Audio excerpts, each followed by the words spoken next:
اذهب لمشاهدة Noah, الفيديو peace الكامل be على upon تانج. him, builds the ark. 1. Allah the Almighty says, and he built the ark. Every time a group of his people passed by him, they ridiculed him. He said, if they ridicule us, then we will ridicule you as you ridicule. Hud 38. Allah the Almighty did not command him to build the ark. Noah, peace be upon him, spent 100 years planting trees, cutting them down, and drying them, and another 100 years building it. It was narrated from Malik that he said, I have been informed that the people of Noah, peace be upon him, filled the earth until they filled the plains and the valleys, and neither could these people ascend to those.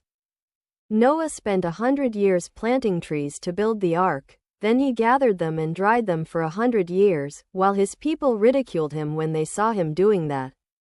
Then, when Allah's decree concerning them came to pass, it came to pass. It was narrated from Amr ibn al-Harith that he said, Noah, peace be upon him, built his ark in a place called Damascus. And it was said, in Kufa, and it was said, in Anas, and Allah knows best. It was narrated that Noah, peace be upon him, did not know how to build the ark.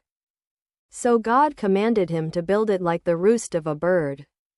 It was also narrated that it took 20 years to build, some 30, some 40, and some 100 years. God knows best. I received news that the angels taught him how to build it.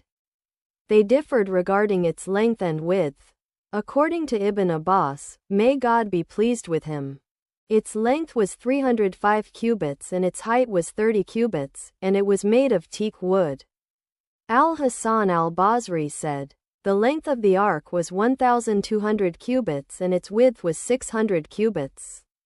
Ibn Abbas said, the disciples said to Jesus, peace be upon him, you sent to us a man who witnessed the ark to tell us about it. He set out with them until he reached a mound of dirt. He took a handful of that dirt and said, do you know what this is? They said, God and his messenger know best. He said, this is Ka'b ibn Na. He said, then he struck a sand dune with his staff and said, rise by Allah's permission. Behold, he stood, shaking the dust from his head, and he had turned gray. So Jesus said to him, is this how you perished? He said, no, rather I died while I was still young, but I thought that it was the hour, and from that moment I turned gray. 1 Tafsir al-Qurtubi, Volume 5, page 22. See Tariq al-Mum al-Mulk by al-Tabari, Volume 1, page 109. See Tafsir Ra al-Ma'ani by al-Azani, Volume 12, page 348. See Tafsir ibn Kathir, Volume 2, page 4.